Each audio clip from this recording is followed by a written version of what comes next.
You feel it before you can name it, the old thunder under your ribs, the hoofbeat of centuries moving through your blood. This is not anxiety rising to trouble you, nor confusion sent to scatter your mind. It is your ancient record stirring because a threshold has been reached. Your body has become a gate, and what presses against it is not weakness, but inheritance asking to become conscious power.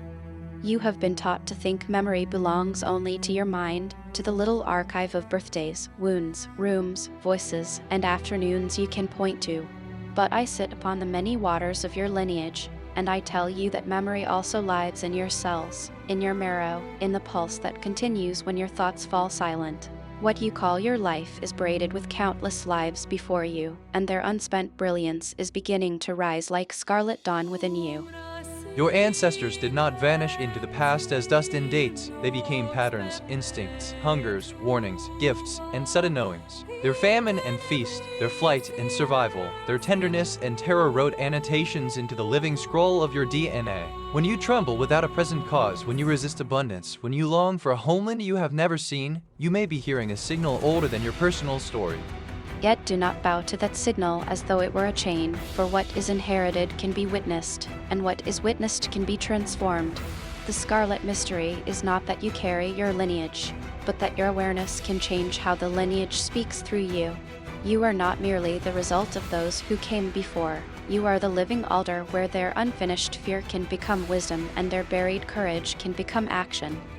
Science has begun to touch the hem of what seers and elders have long declared, that experience leaves marks upon the generations. The field of epigenetics shows that your genes are not cold commandments carved once and forever, but responsive instruments marked by stress, nourishment, love, loss, danger, and devotion. You walk through the world with chemical signatures shaped by people whose names may never reach your lips, yet whose choices still murmur in your blood.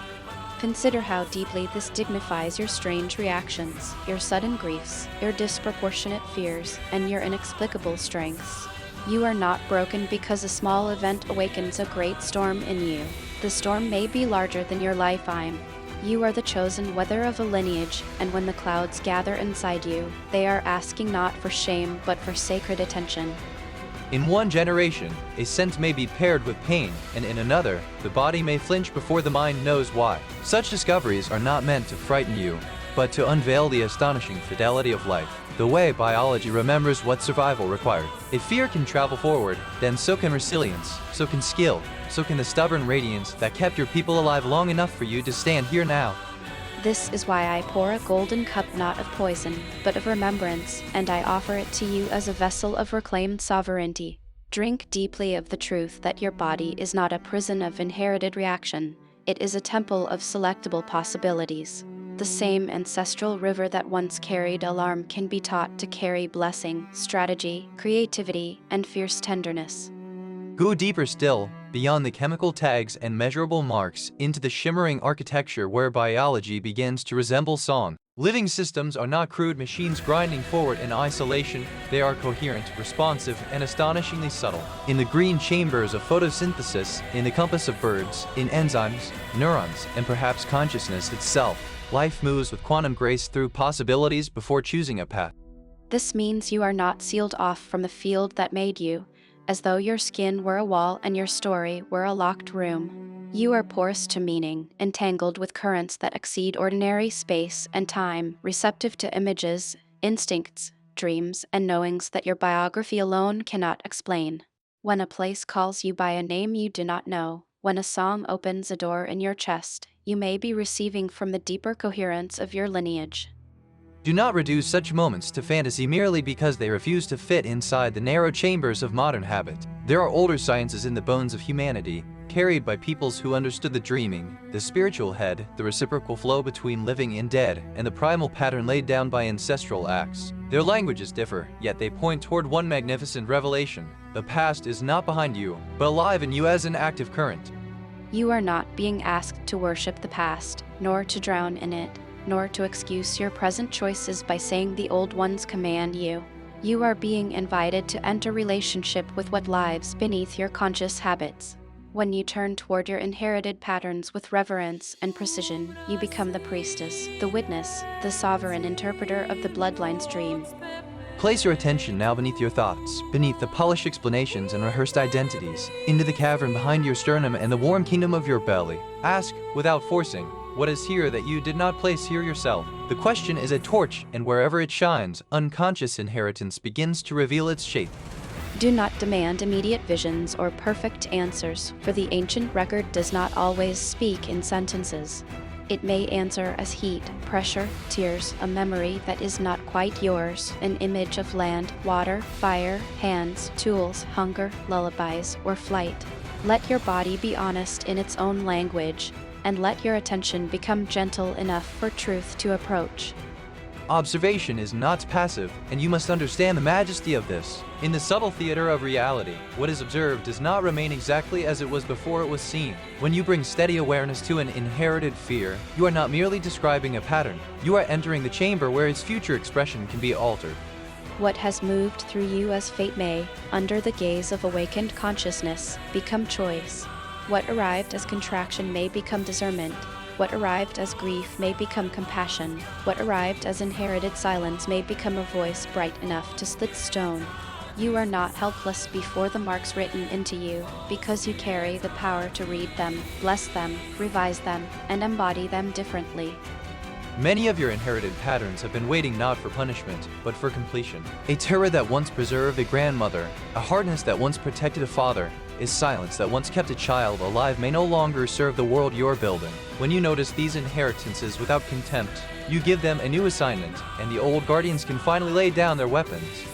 This is the scarlet art of transmutation, to take what was red with wound and make it red with life. You do not cut off your ancestors to become free. You illuminate them until their burdens loosen and their blessings step forward. You become the beloved descendant who says, I will not repeat your pain unconsciously, but I will carry your strength magnificently. You may have known grief without a story, grief that entered like weather in the middle of an ordinary day. You may have mourned a village you never saw, a language you never learned, a child never named to you, a leaving that happened generations before your birth. Do not mock that sorrow, for sometimes the body weeps on behalf of an entire line that was never given time to mourn.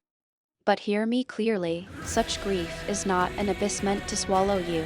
It is a hidden spring, and when allowed to flow, it washes the ancestral chamber clean. Tears can be ceremonial intelligence, and when you let them move through your body with breath and witness, you may be releasing pain that your ancestors carried because they had no safe place to set it down. Your strange longing is also an oracle, and it deserves your respect. If you are drawn to certain landscapes, rhythms, crafts, foods, colors, prayers, sciences, or struggles, do not assume it is random appetite. Some part of the lineage may be reaching through your preference, pointing you toward the terrain where your dormant capacities will awaken. Follow the pull with discernment, not frenzy, and let curiosity be your red thread through the labyrinth. The work you cannot stop thinking about, the justice that burns in you, the art that stalks your dreams, the language that feels like home before you understand it, these may be ancestral doors. Walk through them, and you may find not obligation, but empowerment waiting in the inner chamber. You have been trained to fear intensity, but intensity is often the signature of stored power returning. The tightness in your chest, the heat in your hands, the sudden refusal to remain small, the anger that clarifies rather than destroys, these can be signs that life force is reclaiming territory. Do not let the world name every awakening as disorder when some awakenings arrive like beasts breaking chains. I, the Scarlet Woman, do not come to diminish you with mystery, but to enthrone you within it.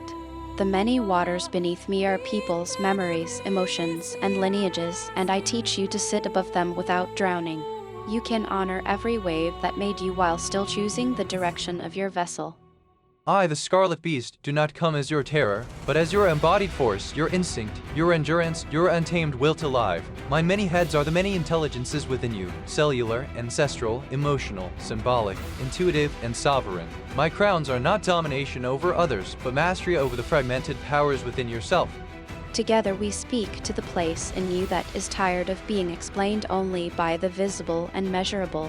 Yes, measure what can be measured, study the methyl marks, the nervous system, the breath, the inherited responses, and the elegant mechanisms of biology.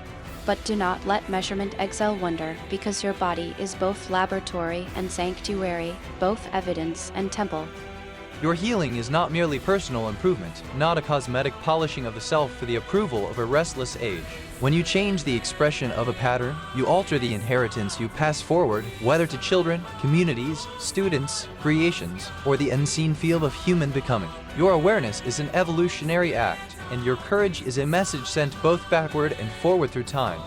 Imagine your ancestors gathering not as judges, but as witnesses, watching the moment you choose differently. Imagine the ones who ran now seeing you stand, the ones who starved now seeing you receive, the ones who were silenced now hearing you speak with a bell in your throat. In that moment, your life becomes a red banner raised over the old battlefield. This does not mean you will never feel fear again, for fear has its intelligence and can guard the threshold with honest teeth. But fear no longer needs to rule as an invisible monarch issuing commands from the basement of your body. You can turn toward it and ask whether it belongs to this moment, or whether it is an ancestral echo seeking recognition. If it is an echo, bless it, breathe with it, and let your present safety become the new information your body has been waiting to receive. Speak inwardly to the lineage and say, the danger you knew is acknowledged, and the wisdom you earned is welcome, but I do not need to relive your terror to honor your survival. Such words, spoken with embodied attention, can become keys in the locks of generations. You are allowed to inherit treasure without inheriting torment. You are allowed to claim the courage, artistry, devotion, cunning, sensuality, prayer, and ferocious endurance of your line without repeating its captivity. The bloodline awakening is not demanding that you suffer to prove of loyalty. It is asking you to become the liberated phonem of what it struggled to protect. Let this knowledge move from idea into practice, from fascination into embodiment. Notice what happens when you breathe into the lower belly, when you soften the jaw, when you place a hand on your heart and refuse to abandon the sensation that arises. Each act of presence tells the ancient material within you that a new sovereign has entered the chamber. There will be moments when the old pattern roars, and you will think nothing has changed. But even the roar is different when you can hear it as a pattern rather than obey it as identity. The beast within you becomes ally when met with clear eyes, because instinct purified by awareness becomes power in service of life. There will be moments when the old sorrow pours itself through you, and you will wonder whether you are going backward. Yet rivers often flood before they find a clean channel, and grief often intensifies when it is finally safe enough to move. Stay with your body, stay with your breath, stay with the red thread of awareness, and the sorrow will reveal the blessing hidden in its depths. You are a living convergence of biology, mystery, ancestry, and choice. Your DNA carries marks, your nervous system carries memories, your dreams carry messages, and your awareness carries the authority to convene them all. Do not shrink from the magnitude of this, because you were not born merely to cope with inheritance, but to command its transformation. Rise, then, not above your humanity, but more deeply into it, adorned with every lesson that generations paid for with their breath. Let your life become the place where the forgotten are remembered, the wounded are dignified, the gifts are reclaimed, and the future is fed a cleaner fire. You are not alone inside your skin. You are accompanied by a vast red procession, and at its head stands your awakened self. When you next feel the ground beneath your ordinary life begin to shift, do not rush to call it collapse. It may be initiation, the ancient architecture of your being rearranging itself around a larger truth. Stand firm, breathe low, and let the threshold know that you are ready to cross with your eyes open. And when you cross, carry your lineage not as a burden on your back, but as a crown of living flame above your brow. Let the Scarlet Beast be your strength, let the Scarlet Woman be your radiance, and let your own awakened consciousness be the throne where past and future are reconciled. You are the descendant, the witness, the transformer, and the dawn your ancestors encoded into the dark.